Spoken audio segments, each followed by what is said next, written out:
So, Rory, talking about schedules, Hmm. do you ever think that life is too busy or too much, that we're trying to fit in too many things?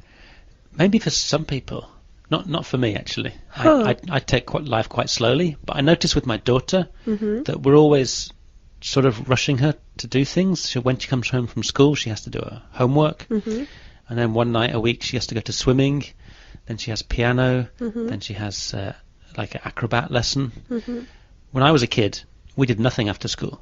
Huh. We went to the park by ourselves and played, but nothing was scheduled, so we see. just did what we wanted. I see.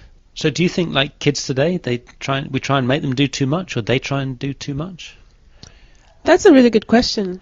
And I think, yes, you're right. It feels like a lot that we expect a lot more from kids Hmm. these days.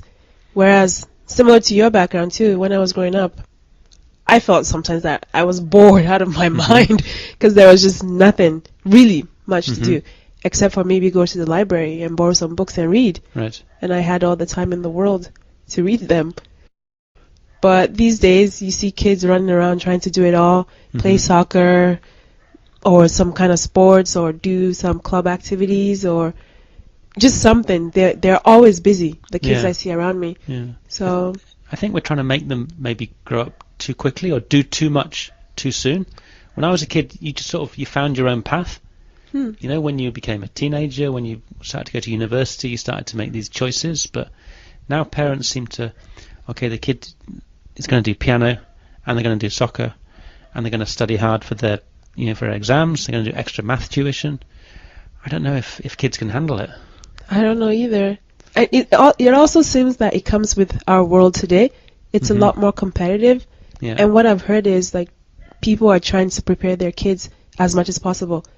I've heard for some universities you need to show that you can handle a lot. Right. And because everybody's in the same place, they're all racing for the same positions, that if you don't distinguish yourself in some way, you can't make it. So in response to that, parents are trying to pile as much on the kids as possible. Yeah, I was reading something that said that employers really look now for extracurricular things that kids do. So not just their grades, but what clubs were they members of? Okay. Were they acting in the theatre? Were they a member of a sports team? And Wow. these other things seem to be becoming more important now. Than just schoolwork. Yeah. Yeah. I think it's a shame. I like the way I grew up. Yeah. I like if my kids could have a bit more freedom. Yeah. But I can also see that with the way the world is going, I would probably be anxious for them to do as much as possible so that they can have the best in the future. I guess it's a balance between giving them the freedom and then giving them the opportunities to There you go. excel at various things. That's it.